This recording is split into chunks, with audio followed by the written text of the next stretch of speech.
All right, if you're just joining us, we are following the breaking news out of California in Torrance, near Los Angeles. A dramatic standoff is now over after police moved in on two white vans that were near each other. The vans fit a description of a vehicle of interest in connection with last night's deadly mass shooting at a dance studio in Monterey Park. It is still unclear what, if anything, police found inside the two vans, but you can see the officers making their way into the vehicle. One of the vehicles, the one vehicle of interest where there appears to be a suspect or maybe a suspect dead inside on the driver's side of that vehicle.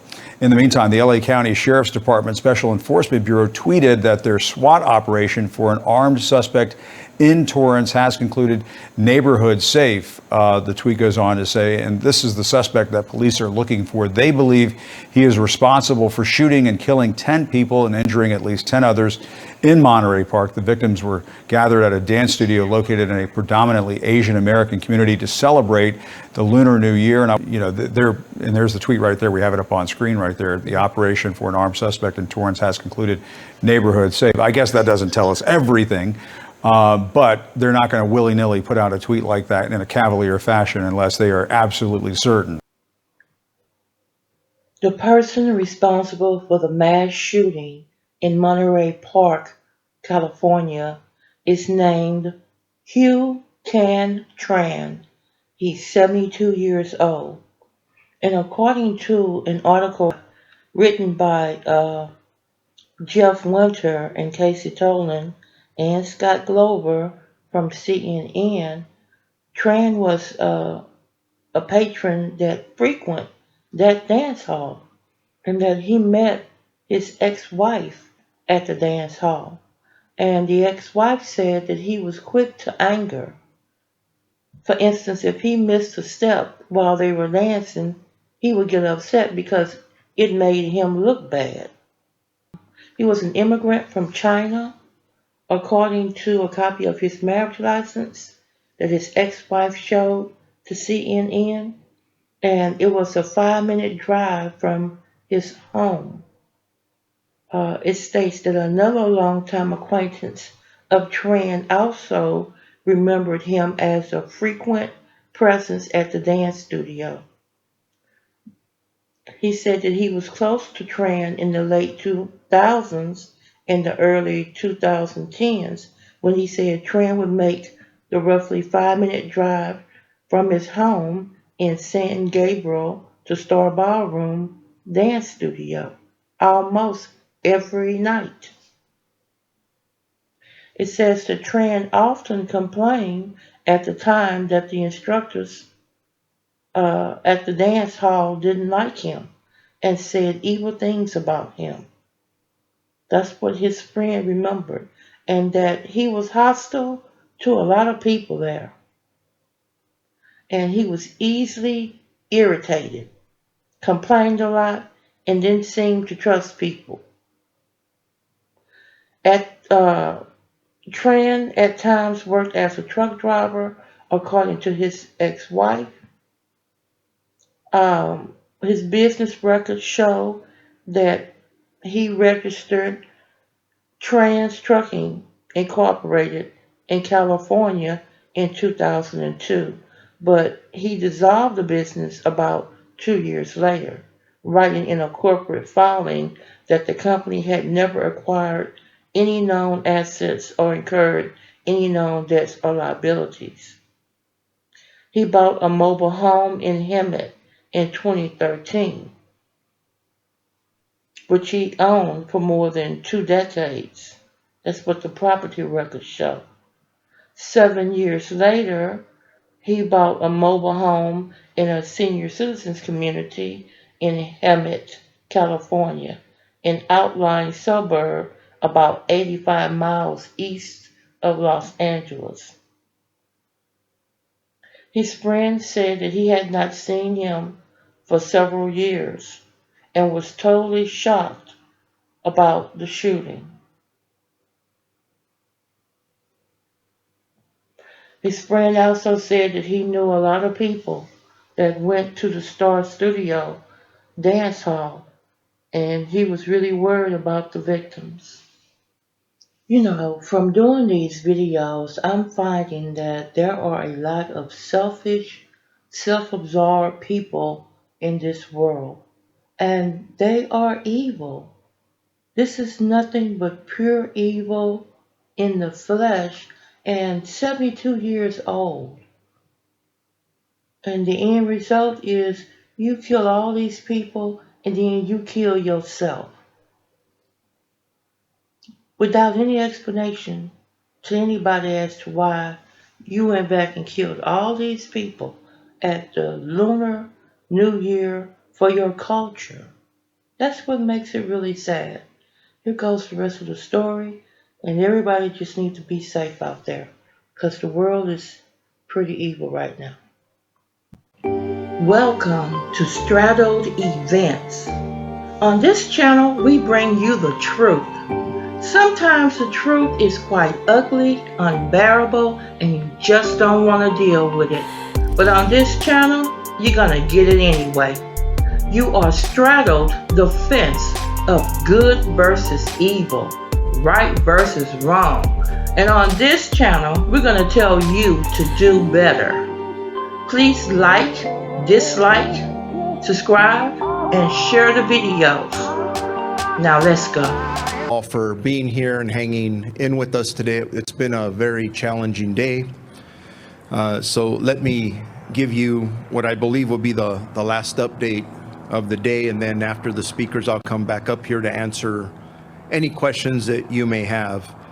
Earlier today, the Sheriff's homicide investigators working alongside all of our law enforcement partners were able to confirm the identity of the male inside the white cargo van as the suspect in the mass shooting that we had in Monterey Park.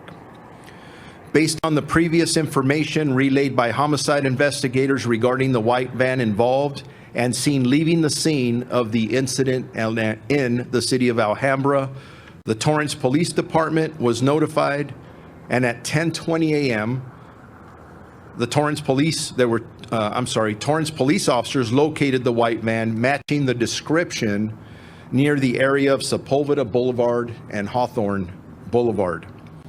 As Torrance officers pulled behind the vehicle, the white van entered a shopping center parking lot. When officers exited their patrol vehicle to contact the occupant, they heard one gunshot coming from within the van. Officers retreated and requested several tactical teams to respond. 2 armored vehicles responded and were able to restrict the van's movement. At 12:52 p.m., our sheriff's SWAT team approached and cleared the van and determined the suspect sustained a self-inflicted gunshot wound and was pronounced dead at the scene. Investigators conducted a search of the vehicle and determined the male inside the van was the mass shooting suspect. During the search, several pieces of evidence were found inside the van linking the suspect to both locations in Monterey Park in Alhambra. In addition, a handgun was discovered inside the van.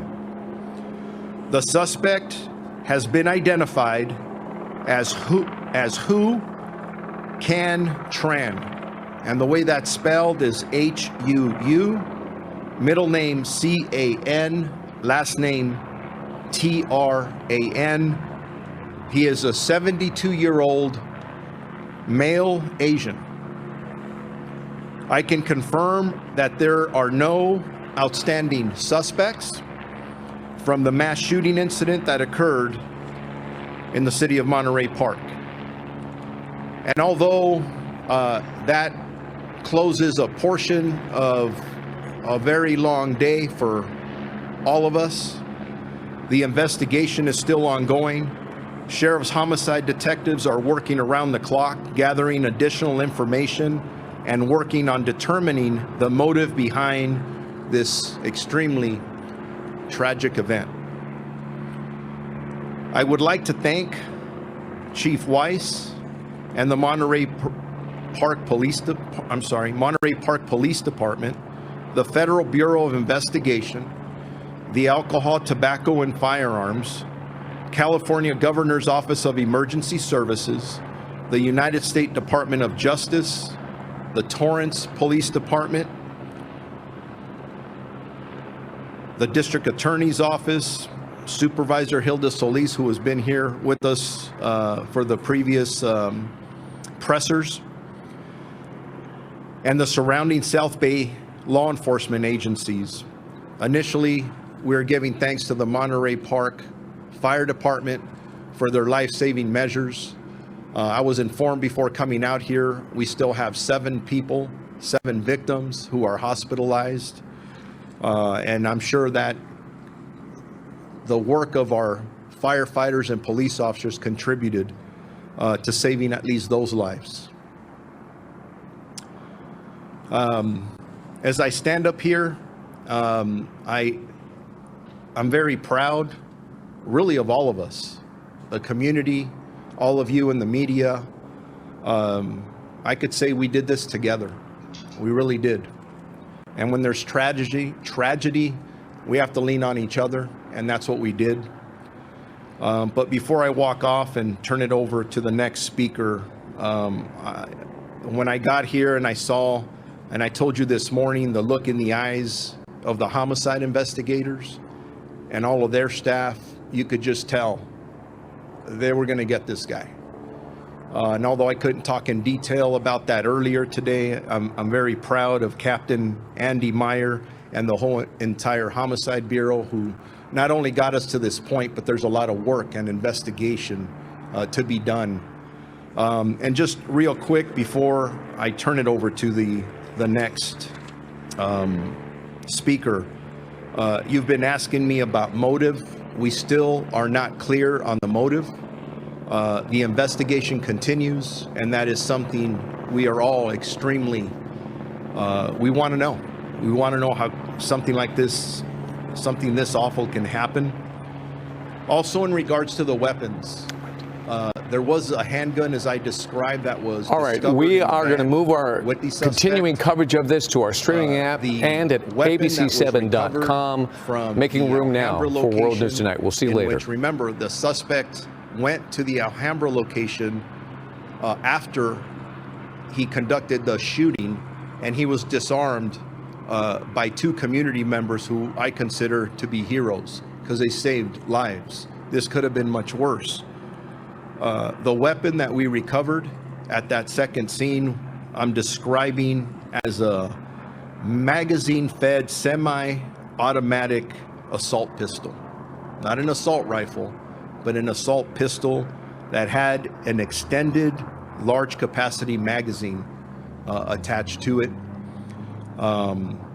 That's the pistol that was recovered at the location in Alhambra.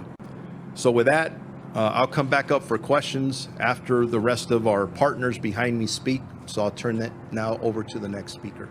Thank you. Okay, this is really interesting. Rob Hayes, thank you. Stand by. On the left side of your screen, more movement from the SWAT team members on the ground behind that Bearcat with the LA County Sheriff's Department, that armored vehicle, a second white cargo van.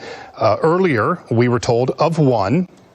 There was one that, of course, we have been watching in which the suspect was found deceased. You got to wonder, were there ever reports of 2 being involved? Certainly, they're not taking any chances here, and they are moving towards a second vehicle that I believe is just across the way from the parking lot of where the first white van was located.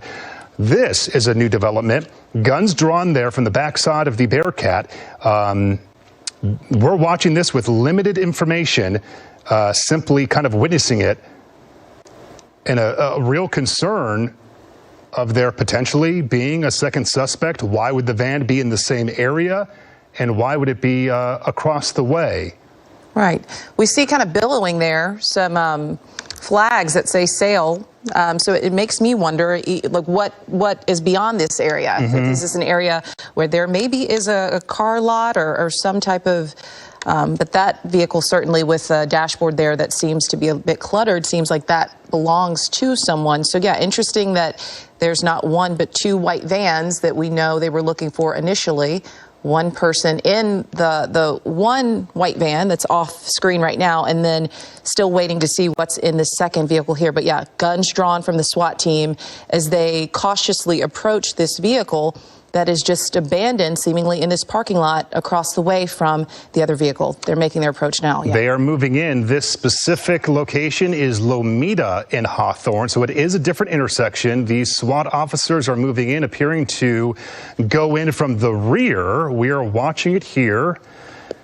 Man, so incredibly tense. At a moment when you thought that their search was over, they move in again to another vehicle, almost as though they have some type of a lock device to get that rear door open. This vehicle, unlike the other, does have rear windows. The other van was a closed back with no windows. This van appears to have windows there on the top side, and the SWAT beginning here to open that door.